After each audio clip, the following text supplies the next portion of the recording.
Well, good afternoon, everyone. Thank you for taking the time to attend this event today. I would like to begin by acknowledging the traditional custodians of the land on which we are located and pay my respects to their elders, past, present, and emerging. My name is Mortaza, and I am the training coordinator for the Australian Space Data Analysis Facility. Before we get started, I would like to highlight that this event is being recorded. If you have any questions, please feel free to type it in the chat section and we'll go through the questions at the end. We have a very exciting presentation today. Our speaker is Dr. Yuri Shendryk. Dr. Yuri Shendryk is a GIS and remote sensing specialist at Dendra Systems in New South Wales. Previously, Yuri was a postdoctoral fellow at CSIRO, specializing in forest health monitoring and precision agriculture. Yuri develops high-tech algorithms to process terabytes of satellite and airborne data, work that enables others to make decisions for a sustainable future. After earning a master's degree in geophysics, Yuri spent a few years working and studying geospatial engineering in Ukraine, Sweden, and Germany. In 2017, Yuri received his PhD in geography from the University of New South Wales in Australia. Yuri's current work is centered around the integration of remote sensing, GIS, and machine learning for ecosystem restoration and biodiversity conservation. Thank you so much, Yuri, for your time today. Over to you. Thanks a lot for introduction, and yeah, thanks a lot for inviting me. Hello, everybody. So, as Mortaza mentioned, my name is Yuri Shendryk, and today I would like to present my work on how remote sensing data could be used for predicting sugarcane yields. So I did this work at CSIRO, which is a federal research institute, more than a year ago. And this work was part of a much bigger project where we aimed at helping sugarcane farmers to protect the Great Barrier Reef. So before I begin, I want to quickly tell you a bit more about my background. So I guess, first of all, I got to update my profile picture as my hairstyle changed quite a bit. Anyway, I got my PhD in geography at UNSW in Sydney in 2017, and then I worked for about 3 years at CSIRO. And a year ago, I joined a startup company called Dendra Systems. So you might notice my smooth transition from academia into a private sector. So the interesting part is that at all stages of my career, I was trying to figure out how remote sensing can help us address some of the most challenging ecological problems. For example, at UNSW, I used satellite and airborne data to identify the drivers of forest health decline. Then at CSIRO, I used drone and satellite imagery to figure out how we can optimize fertilizer use in agricultural systems without sacrificing yields. And now at Dendra Systems, I use drone-based data to inform large-scale ecosystem restoration. So now going back to the topic of this presentation, I would like to get one question out of the way, which is why are we interested in predicting sugarcane yield? So there are multiple stakeholders across agricultural value chain interested in predicting sugarcane yield at multiple scales. For example, at the national scale, marketers are interested in yield predictions to mainly inform pricing and shipping strategies. At the mill area scale, it is sugar mills that are interested in yield predictions to inform their operations. So for example, opening dates and crushing rates. Finally, at the field scale, it's mainly farmers who are interested in yield predictions to inform harvest planning and decisions around irrigation and fertilization. So when it comes to fertilization planning, it happened to be a very complicated subject, as sugarcane farms in Australia are located very close to the Great Barrier Reef. And the problem is that farmers usually apply high rates of fertilizer to their crop, and that leads to excess fertilizer runoff and poor water quality on the reef. So basically, excess fertilizer washes into rivers and waterways, and then is carried out to the Great Barrier Reef. And nitrogen from these fertilizers are linked to harmful algal blooms, which is a food source for crown of thorns starfish that feeds on coral.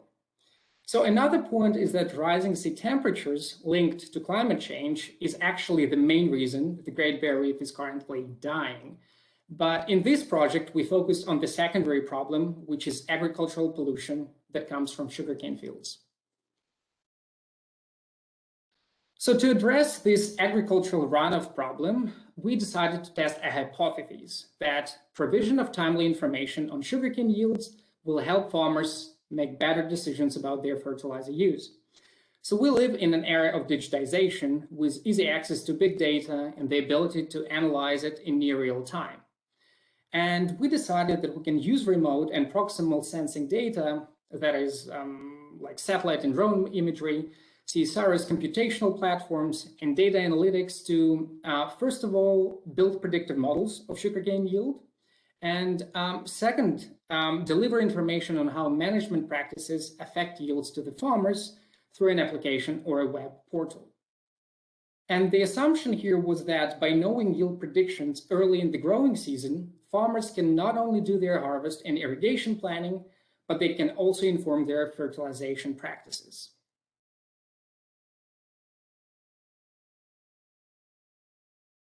Right, so to develop models for predicting sugarcane yields, we mainly relied on remote sensing technology. And we decided to develop models for yield prediction at different scales, allowing farmers to inform their management decisions at the field scale and on a larger scale.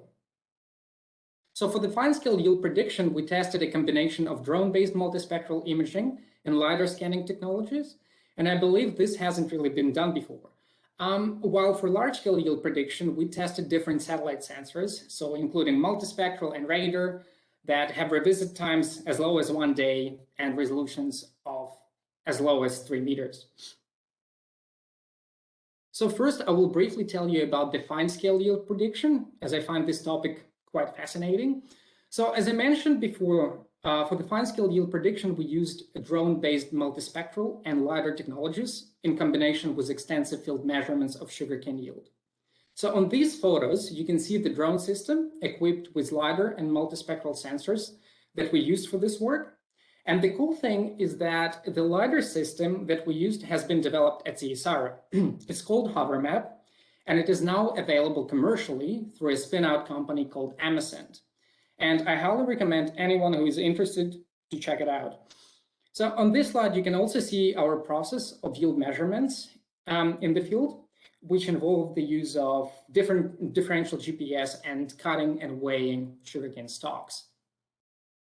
And now I will show you an animation of what a drone-based LiDAR sensor can provide throughout a growing season. Hopefully that works. Yeah, it does. So our drone system allowed us to track crop performance from establishment to harvest and generate predictive models of yield at different stages of sugarcane development. So basically, we found out that the earliest stage at which reliable yield prediction is possible was as soon as 10 weeks from planting. So here you can actually see such predictions generated at 10 weeks from planting at a scale of only 2 meters. Okay, and now moving to the large-scale yield prediction. So the first ingredient for building predictive models of sugarcane yield at large scale was the field data provided by 5 farmers within our study area. And here you can see this area highlighted with red rectangle in the figure. So in total, we got a hold of yield information for approximately 2,000 fields spread across 4 growing seasons. And we built predictive models for different components of sugarcane yield. So these were cane yield, which is fresh weight of sugarcane stalks. Then it's a commercial cane sugar, short CCS, which is a sucrose concentration in stalks. And finally, sugar yield, which is basically a combination of cane yield and CCS. So another thing I wanted to mention is that in Australia, harvest season in sugarcane generally starts in June and goes until December each year. And that's why yield prediction is usually possible between January and May, with early predictions being of most value. So the second ingredient for building a predictive model of sugarcane yields were predictors extracted from satellite imagery, climate data, and other environmental data sets. So first of all, we incorporated Sentinel-1 imagery, which is a synthetic aperture radar providing information on crop structure. Second of all, we used Sentinel-2 imagery, which is a multispectral sensor that was used to calculate multiple vegetation indices. We also incorporated elevation and soil information, which were quite variable across the study area. And we also introduced climate data, which was interpolated from over 100 meteorological stations, and elevation information using kriging. So in this study, we generated monthly composites of our predictors, starting from January till May of each growing season. And in this way, we were able to detect the earliest stage at which it's possible to produce reliable yield predictions.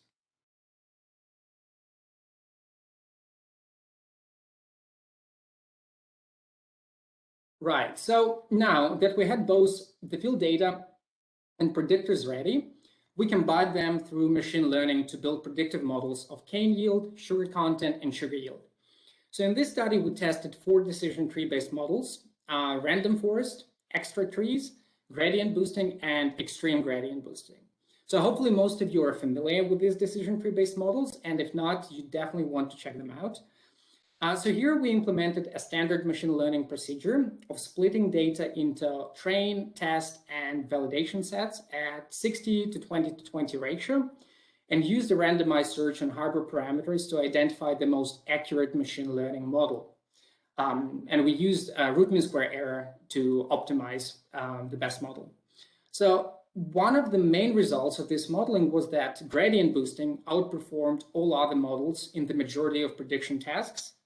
So if you're still using random forest in your work, I would highly recommend experimenting with gradient boosting for faster and potentially more accurate results.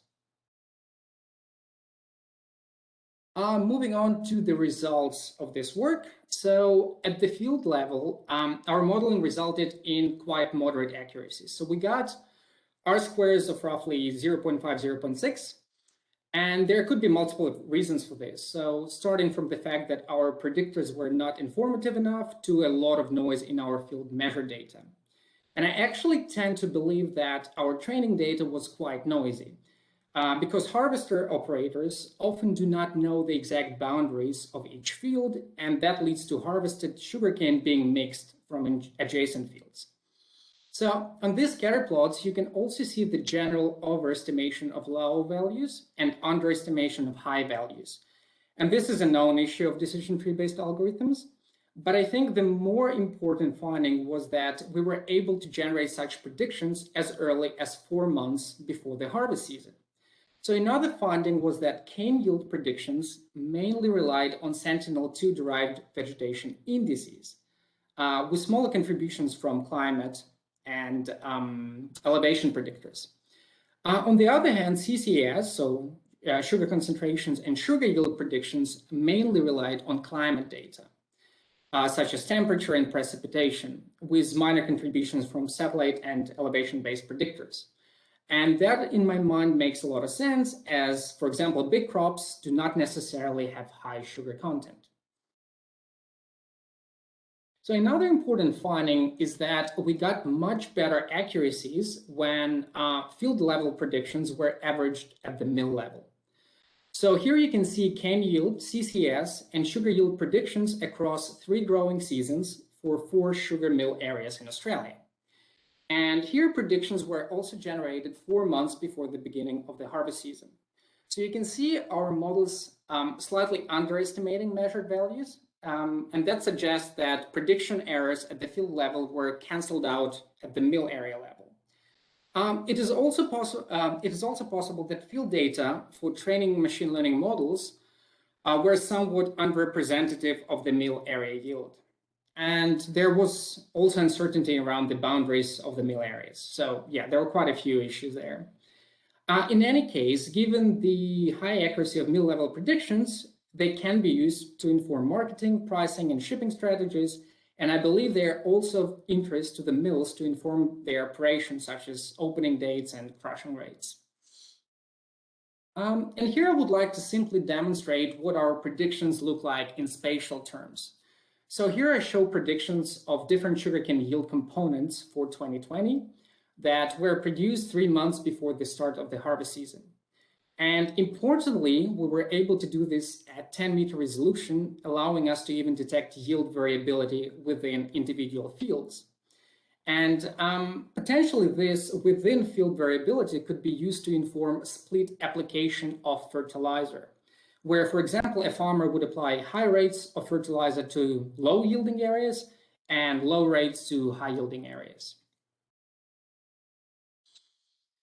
Once we developed predictive models of sugarcane yield at multiple scales, we had to find a way of how to deliver this information to the farmers so they can inform their management practices. And the obvious choice at that time was to develop a web portal. Unfortunately, there was limited funding within the project to address software engineering needs. So we had to improvise, and we ended up employing 12 IT students from the University of Queensland to build a prototype of our application using Google Earth Engine.